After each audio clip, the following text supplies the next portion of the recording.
Assalamualaikum dan salam syurga sayang, bersama saya Al-Faiz Syumurin. Berita utama, inisiatif melaksanakan rangkaian jalur lebar terbuka berkelajuan tinggi luar bandar di Sebauh Bintulu dirancang untuk turut dilaksanakan di kawasan Baram. Menurut Premier Sarawak Dato' Patinggi Tan Sri Dr. Abang Abdul Rahman Zohari Tun Dato' Abang Openg, kejayaan projek tersebut akan memudahkan kemudahan berkaitan lain dilaksanakan seperti Sarawak Pay. Jadi saya rasa hari ini saya dah tengok sudah ada di Sebauh. Dan kalau ini berjaya, kita buat tempat lain lagi. Satunya di Baram, kawasan Baram. Kita akan buat macam di Sebauh. Jadi Sebauh ni ada eksperimen dah. Kita coba dulu. Tapi nampak dia successful lah. Berjaya. Beliau berkata demikian semasa taklimat Proof of Performance PUP, rangkaian jalur lebar terbuka berkelajuan tinggi luar bandar di Rumah Layo, kilometer 20 Simpang Ulu Segan di Bintulu pada Sabtu. Beliau dalam pada itu berpuas hati dengan kejayaan projek tersebut atas usaha Lembaga Multimedia Sarawak, SMA dan juga Wakil Rakyat Kawasan. Sementara itu, Rumah Layo, 27 pintu antara 52 rumah panjang di kawasan Sebauh telah menikmati kemudahan jalur lebar yang baik dengan terlaksananya inisiatif tersebut. Projek dengan kos RM13.5 juta itu siap pada 7 Jun 2022 turut memberi kemudahan internet kepada beberapa institusi pendidikan, sekolah, pejabat kerajaan serta sebuah klinik kesihatan. Menurut Pengurus Besar Lembaga Multimedia Sarawak SMA Dr. Zaidi Razak, projek tersebut dilaksanakan menerusi kerjasama antara Danawa Resources Sendirian Berhad dan Fibersat Network Sendirian Berhad. Langkah kita adalah dengan menjadikan projek ini proof of performance, right? Berdasarkan prestasi projek tersebut. And Majlis Mesyuarat Kerajaan Sarawak telah meluluskan projek ini pada tahun 2019 dan kita telah menjalankan projek pada tahun 2020. Laporan seterusnya, selain menggalakkan pelaburan yang mampan, InvestSmart at Sarawak 2022 di bawah kendalian Suruhanjaya Security Malaysia SC berpotensi meningkatkan pembiayaan alternatif untuk perniagaan kecil serta melahirkan masyarakat celik kewangan dalam kalangan rakyat Sarawak. Dalam pada itu, Premier Sarawak Dato' Patinggi Tan Sri Dr. Abang Abdul Rahman Zohari Tun Dato' Abang Openg amat menyokong usaha pihak SC dalam memberi pengetahuan serta gambaran kepada pelabur-pelabur di negeri ini mengenai cara menguruskan dana dengan melabur secara pintar. If you are to be in a very good and comfortable position, you must be able to manage your finance prudently. Dalam textbook orang kata there are three factors that you have to look into. Of course, your total income and what are you going to do with your income. One is you consume yourself, you need the money for you to see your future through investment as well as saving. If you can manage the three factors, I think your future is well safeguarded. I think it is only fair that all Sarawakian, for that matter Malaysian, must know how you manage your fund. Beliau berkata demikian semasa berucap merasmikan InvestSmart at Sarawak 2022 di Viva City Mega Mall, Kuching pada Sabtu. Dalam sidang media selepas program pula, Dato' Patinggi Tan Sri Abang Zohari berkata inisiatif seumpamanya juga sedikit sebanyak dapat memberi kesedaran terutama dari segi penggunaan media sosial. Jelasnya ini kerana melihat kepada ledakan media sosial baru-baru ini, ada kalanya data dan maklumat yang diberi tidak begitu tepat walaupun ia untuk menarik minat potensi pelabur. Jadi hari ini saya telah pergi ke beberapa kios di mana khususnya Bitcoin investment. They have a very proper instrument that is licensed, endorsed by Bank Negara as well as Security Commission, where you can invest in terms of your cryptocurrency, that means Bitcoin, that more well regulated, and then you are not subject to false and fake information. I think this is a good one because I believe a lot of our investors do not know the existence of this instrument. banyak yang tak tahu. Ya, kerana dia haruslah dilaisenkan dan oleh pihak autoriti, dan saya rasa inilah channel yang betul. Dengan tema Silap Labur Duit Lebur, acara InvestSmart at Sarawak 2022 yang diadakan pada 17 dan 18 September tersebut menampilkan 28 peserta. Pameran termasuk Bank Negara Malaysia, Bursa Malaysia, Pusat Penyelesaian Pertikaian Industri Security, Persekutuan Pengurus Pelaburan Malaysia, Pentadbir Pencen Swasta Malaysia, SME Corp dan SME Bank. Berita selanjutnya. Projek membina jalan baru Tatau ke Kuala Tatau Bintulu sepanjang lebih kurang 6.75 km telah berada pada tahap 73.62% siap. Timbalan Premier Sarawak Dato' Amar Douglas Ugah Embas berkata fasa pertama projek ini sedang dalam pembinaan dan dijangka siap menjelang hujung bulan Disember tahun ini. Jelasnya setelah siapnya projek jalan baru Tatau ke Kuala Tatau itu nanti, ia akan memberikan kesan ekonomi kepada penduduk setempat selepas pembukaan tanah baru bagi tujuan pertanian dan akan memendekkan jarak perjalanan penduduk dari Kuala Tatau ke Pekan Tatau. Beliau berkata demikian semasa melakukan lawatan ke lokasi projek bagi meninjau pelaksanaan projek berkenaan pada Jumaat. Dalam pada itu, Dato' Amar Douglas Ugah turut mengingatkan pihak kontraktor untuk menyiapkan projek tersebut mengikut jadual yang telah ditetapkan. Di Daro pula, peruntukan sebanyak RM150,000 telah diumumkan oleh Ahli Dewan Undangan Negeri Adun Daro, Safi'i Ahmad, bagi menaik taraf Dewan Terbuka Sekolah Kebangsaan SK Ulu Daro untuk menambah keselesaan anak-anak di sekolah berkenaan. Selain itu, beliau turut menyumbangkan sebanyak RM5,000 kepada Persatuan Ibu Bapa dan Guru PIBG bagi melaksanakan aktiviti-aktiviti mereka. Dalam pada itu, Safi'i menekankan keperluan memberikan sokongan kepada pihak sekolah kerana pendidikan amat penting untuk melahirkan anak-anak yang cemerlang. Sebab itulah saya memberi sokongan. Siapa sekalian program yang baik sekolah, sama ada dalam bidang akademik maupun bidang co-curriculum, memang saya akan beri sokongan. Sebab itulah tanyalah dengan PIBG yang ada di sekolah saya di bawah N43 Daru ini. Kebanyakan mereka tak pernah pun kadang terkejut apabila saya panggil untuk datang ke pejabat menerima cek MRP yang saya bagi saya tidak pun RM5,000. Mereka heran, bila pula minta ini?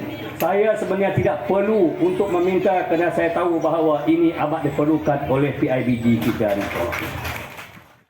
Beliau berkata demikian ketika merasmikan kejohanan sukan tahunan SK Ulu Daro 2022 bersama Ahli Parlimen Igan Ahmad Joni Zawawi di Kompleks Sukan Daro pada Khamis. Selepas itu, Safi'i telah merasmi serta meninjau Dewan Terbuka SK Ulu Daro yang diberi nama Dewan Sri Syamara di mana ia di bawah peruntukan projek transformasi luar bandar RTP bernilai RM250,000. Sementara itu, Ahmad Joni pula merasmikan gelanggang petong yang merupakan projek di bawah peruntukan beliau yang bernilai RM100,000. Balik ke kawasan gedung dengan pelbagai pengisian menarik telah diadakan di dataran Boulevard Anjong Usahawan dan Dewan Datuk Patinggi Ali sempena sambutan Hari Malaysia pada Jumaat. Antara aktiviti yang diadakan ialah kayuhan berbasikal sejauh 23 km dari Kampung Gedong ke Kampung Gumpe yang disertai mantan adun Gedong Datuk Muhammad Narodin Majais bersama kira-kira 40 peserta yang terdiri daripada kumpulan Gedong Cycling Group GCG. Selain kayuhan berbasikal, turut diadakan acara senaman irama Malaysia yang disertai oleh penduduk dari sekitar kawasan Gedong. Pada masa sama, aktiviti untuk kanak-kanak di bawah umur 12 tahun juga tidak ketinggalan seperti pertandingan mewarna, pertandingan pakaian beragam kreatif bertemakan Hari Malaysia dan juga pertandingan futsal. Penyampaian hadiah kepada pemenang sekaligus perasmian program tersebut disempurnakan oleh Datuk Muhammad Narodin bagi mewakili Premier Sarawak. Rata-rata penduduk yang hadir sangat gembira dengan pengisian aktiviti yang telah dijalankan setelah sekian lama tidak meraihkan perayaan secara terbuka disebabkan pandemik COVID-19. Selanjutnya, program Kami Sayang menjadi platform kepada Radio Televisyen Malaysia RTM untuk menyantuni rakyat di peringkat akar umbi yang kurang bernasib baik. Pengarah Penyiaran Negeri Sarawak Nasrul Hakim Muhammad Noh berkata program tersebut juga membolehkan RTM mendapatkan maklumat di peringkat akar umbi terutamanya yang melibatkan masalah kehidupan rakyat agar dapat disalurkan segera kepada pihak berkaitan. RTM Sarawak melalui program stesen radio, kita ada Sarawak FM. Tunjang untuk program kali ini. Sarawak FM dalam meneruskan fungsi dan peranan sebagai penghubung dan berkesan bagi memastikan dasar dan misi kerajaan. Semestinya lah, kerana RTM itu Radio Television Malaysia, sesungguhnya kita akan menyampaikan segala dasar dan apa jua yang berlaku dalam negara disampaikan kepada masyarakat. Sehubungan itu, beliau berharap program tersebut dapat memberi sedikit kegembiraan kepada anak-anak yang terlibat dan membuka jalan kepada lebih banyak bantuan lain yang pastinya mampu memberi manfaat kepada rakyat secara keseluruhannya.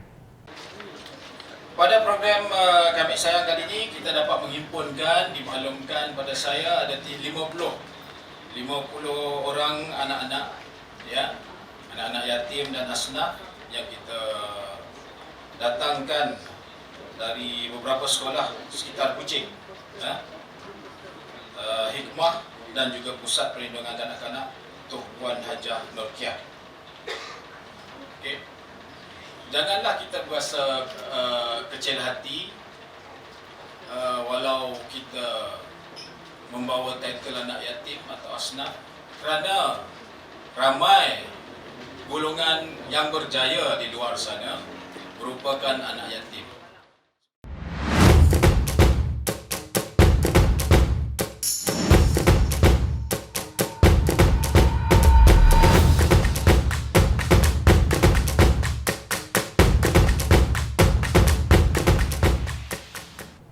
Balik ke berita sukan, dengan olahraga terus menjadi penyumbang pingat emas kontingen Sarawak pada Tamasya Sukma ke-20 Kuala Lumpur apabila menyumbang 3 lagi pingat emas pada hari kedua acara itu di Stadium Nasional Bukit Jalil pada Sabtu.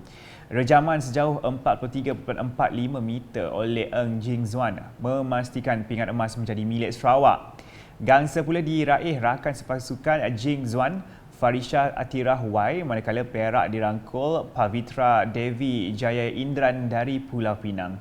Manakala emas kedua disumbangkan Mandy Gohli dalam acara 400 meter lari berpagar wanita. Atlet kebangsaan Grace Wong memastikan emas ketiga menjadi milik Sarawak selepas mengungguli acara kegemarannya, baling tukul besi wanita. Rakan sepasukannya Ailina Tipong pula meraih gangsa. Sementara itu, 2 lagi acara gangsa turut diraih dalam acara olahraga menerusi Brandon Ting Liking dalam acara lompat kijang dan Lucas Wing Se Hong dalam acara 3,000 meter lari berhalangan.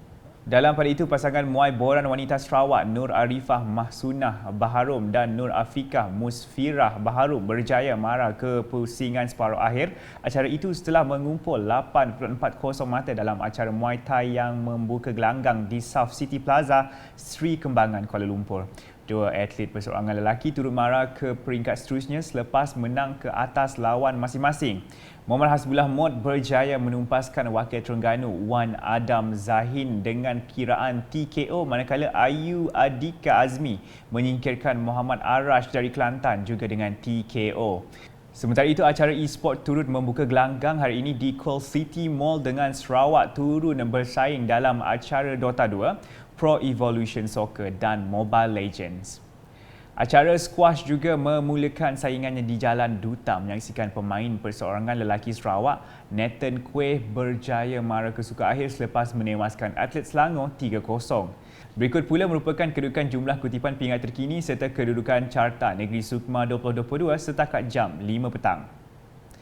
Terdahulu, skuad karate Sarawak menuai 2 gangsa pada hari kedua acara berkenaan di Tamasya Sukma ke-2022 yang berlangsung di Kompleks Sukan UiTM Shah Alam pada Jumaat. Vincent Gaffello Dicen menyumbang gangsa pertama dalam acara kumite lelaki bawah 75 kg selepas menudukkan pencabar dari Sabah Donovan Dagul McRoyce dengan skor 8-0. Sarawak menggondol gangsa keduanya dalam acara kata individu wanita menerusi Annabelle Ping Balan selepas berjaya mengatasi atlet dari Perlis.